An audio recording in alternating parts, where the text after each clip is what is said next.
Bonjour tout le monde. Allez, c'est un nouveau week-end qui commence pour nous.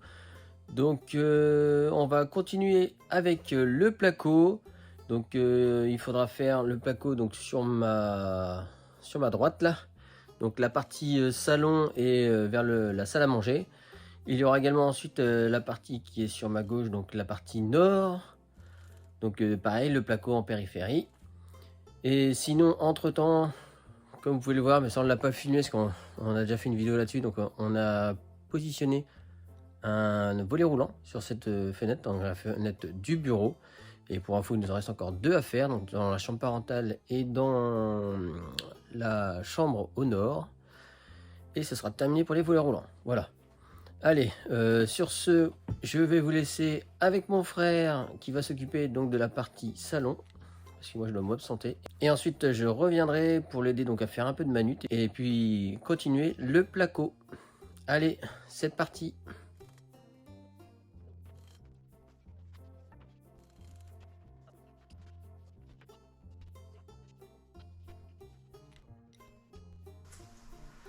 Donc ce que je vais faire, je sais pas si c'est la bonne technique, je fais comme ça parce que je sais pas comment on peut faire autrement. Je sais qu'il y a plein de tutos sur internet, j'ai pas trop le temps de regarder, c'est vrai que j'ai pas eu la curiosité, mais moi ce que je fais d'abord c'est que j'installe d'abord la plaque à blanc, je fais mes tracés avec mon laser, et après je redépose la plaque, je perce, et après j'enfile les câbles électriques par l'arrière. Alors je sais, il y en a, ils fixeraient la plaque, ils récupéreraient le câble, mais bon, je sais pas. Je fais comme ça, j'ai l'impression d'être plus précis, je sais pas.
Ah, il y a un peu plus là. Là, il y a environ 2-3 mm. Donc en fait, là, sur le pourtour de la menuiserie, là, pour toutes les portes-fenêtres et baies coulissantes, ce qu'on va faire, c'est qu'on mettra un silicone, un joint de silicone blanc tout autour pour faire une belle finition propre. Et là, c'est pareil, j'ai ce qu'il faut. Donc là, je vais rebaisser un petit peu. Hop.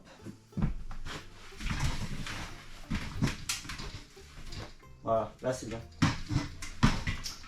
Allez, je bloque avec ça maintenant. Hop là.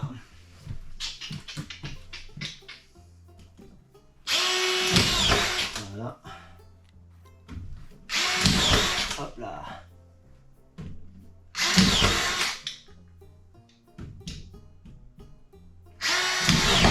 Voilà.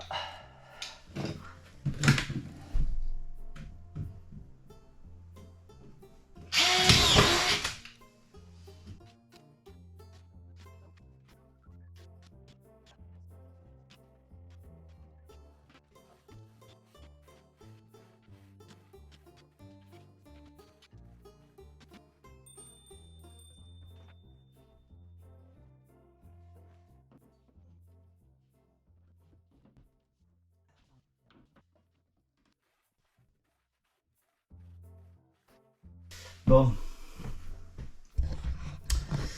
Allez, je vous montre tout. Donc je me disais, il y a un problème de niveau au niveau du plancher là. Mais en fait, je me suis pas rappelé. Mais ça là avec le frangin, au niveau de la longueur, on l'avait coupé mais en pente. Et j'ai pas coupé du beau côté de la pente, donc regardez ce que ça donne. C'est pas grave hein, parce que c'est pas un gros problème. Regardez. Hop. Donc là j'ai un petit souci. Voilà. En fait j'aurais dû couper l'autre sens. Bon, c'est pas grave puisque de toute manière il y a notre sous-couche, notre plancher de donc notre sous-couche plus notre plancher notre parquet qui fait au total 6 cm. Là-bas les 6 cm on les a pas. Donc ce que je vais faire c'est que je vais rabaisser un peu je vais abaisser un peu le placo. Voilà. On prend un petit peu. C'est pour être sûr de bien pouvoir fixer après. Donc là ça va encore. Vas-y, baisse. Hop, là-bas, j'ai encore un peu de jeu. Là-bas, je peux facilement visser. Donc, bah, c'est bon, ça va le faire. Mais bon, je m'en rappelais plus. Mais bon, c'est pas grave. C'est juste que là-haut, on est droit. Mais bon, ça, c'est pas très grave non plus. Voilà. Bon, allez, je fixe la plaque et puis je pense que je vais arrêter là. Allez, parti.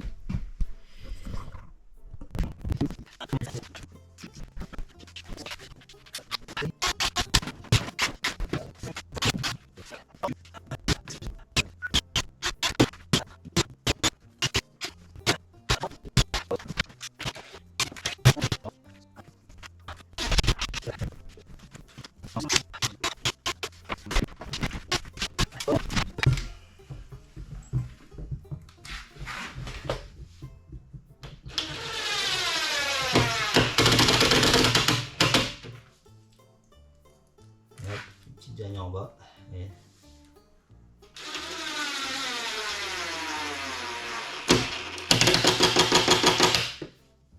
voilà. Piou.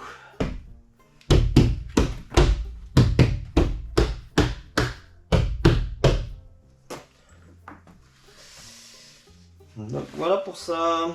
Allez, c'est bon pour aujourd'hui.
Je viens me rendre compte que quand j'ai installé la plaque là, avec le décroché là, il n'y avait pas de support en bois pour venir visser en fait la plaque. Et donc bah, je viens d'en fabriquer un.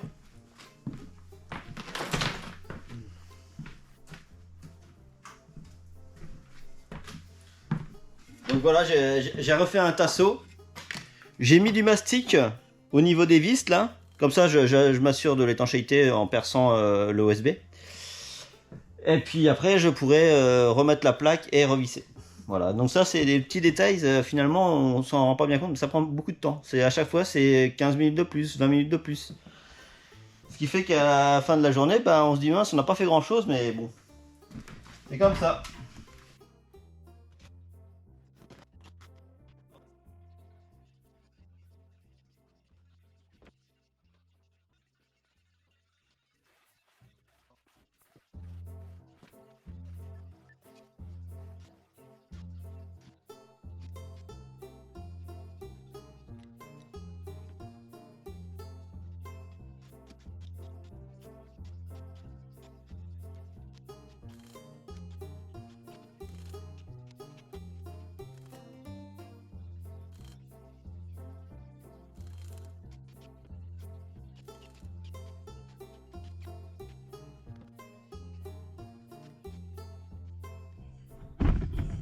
Allez.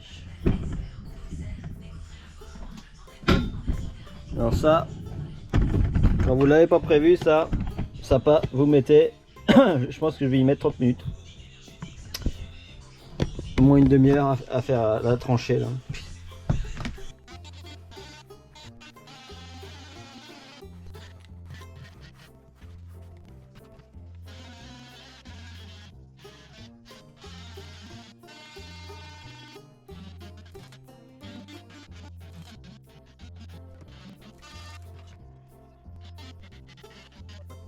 Tout à l'heure quand j'ai mis la plaque là, j'ai oublié de... J'ai mon interrupteur à mettre là à 90, c'est l'interrupteur pour le lit. Il faut que je remette la plaque là.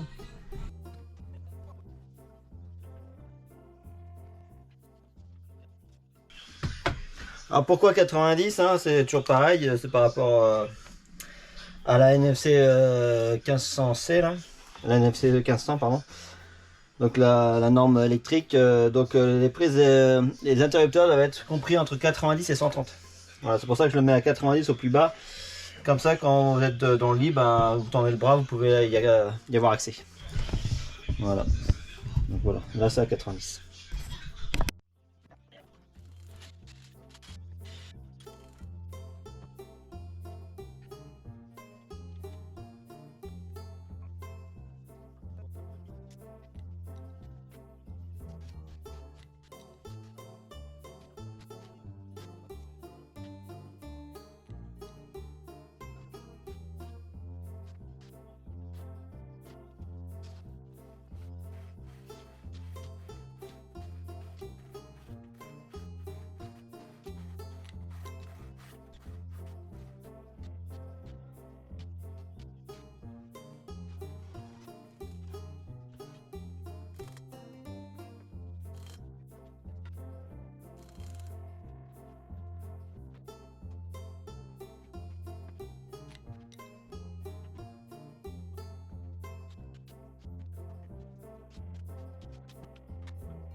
Il y a du soleil.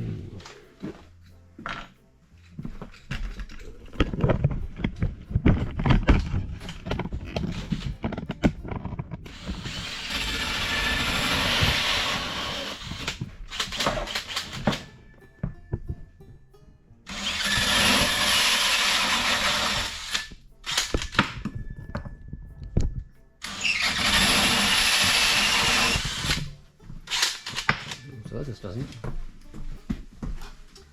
Allez, maintenant.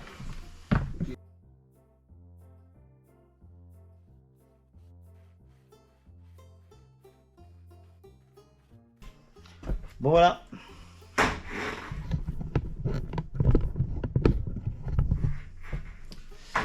Bon voilà, je viens de finir là, la pause là. Bon, ça va, c'est pas très compliqué. Hein. Donc maintenant on va enchaîner sur ce mur là, je vais transférer toutes les plaques qui sont derrière la caméra, je vais les mettre ici, puis comme ça demain matin, paf paf, on finit les deux chambres là, et après on pourra monter le plafond.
Bon, je vous explique rapidement ce qu'on est en train de faire. Là. Donc, on a de l'éclairage par l'extérieur qui arrive ici là. Donc, comme on doit traverser comme on a dû traverser le pare-vapeur, on a fait passer le câble électrique et en plus on a bien mastiqué tout autour pour éviter l'infiltration à l'air. Il faudra pas oublier, comme ça traverse tout le mur, il ne faudra pas oublier de boucher l'extrémité du câble, c'est-à-dire là où il y aura le bouton électrique, il faudra boucher avec soit du mastic, soit du polyéthylène ou les deux. Ça, il ne faudra pas l'oublier, sinon ça fait des infiltrations à l'air. Et ici, là, comme pour toutes les fenêtres où il y a les volets roulants et les BSO, pareil, le câble d'alimentation du volet roulant, là, ici, en l'occurrence. Et bien sûr, on a mis du mastic tout autour pour l'étanchéité à l'air. Et si vous n'avez pas fait attention, ou si vous avez vu là, j'avais mis un rail ici là, tout le long là. Mais le problème c'est que par rapport à la position, par rapport à l'enchaînement des plaques, en fait, on doit d'abord mettre toutes les plaques verticales avant de mettre les plaques au plafond. Et bah, forcément le rail là, bah, il nous gênait. Il nous gênait. Et en plus, ce qui était assez chiant, c'est que comme on était près de la fenêtre, on aurait dû rajouter des renforts. Ça aurait été assez compliqué en fait finalement. Donc bah, vous le verrez peut-être sur la vidéo avant ou après. On a rabattu le rail, là, les ailes du rail. Là. Et après on a mis aussi de l'isolant tout le long là, pour éviter que le son en fait, il traverse par le vide là, d'une chambre à l'autre. Voilà. Donc là il y a l'isolation acoustique on va dire. Alors, on voit au-dessus là, on voit tout là-haut l'isolant qu'on a mis. Voilà. Bon, allez on continue.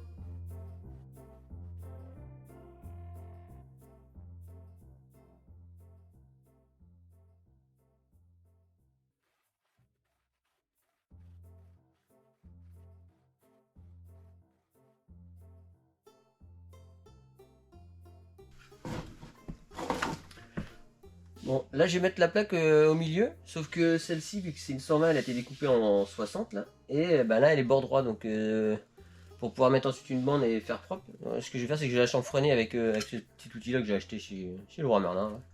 C'est une râpe. Hein.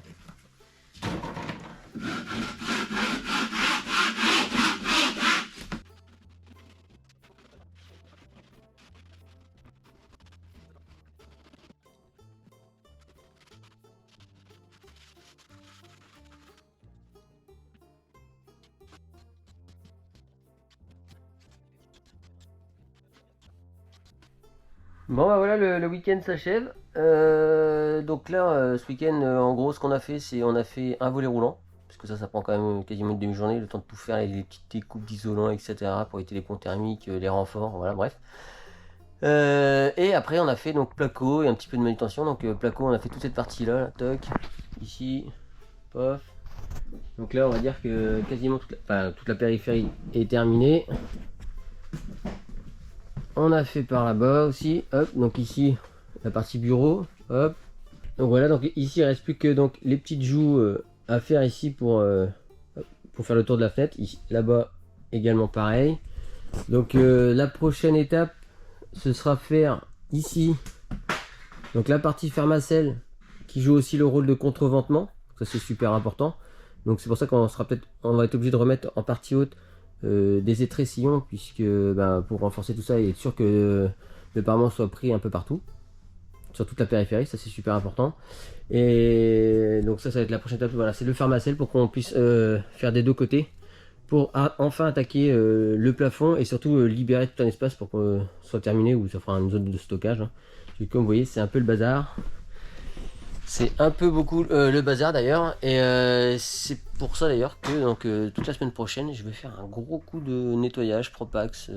Je vais ranger, réaménager, voilà, il faut il faut libérer de l'espace et surtout qu'on puisse mieux marcher pour pas se blesser. Voilà, parce que franchement, c'est un gros bazar, on peut le dire.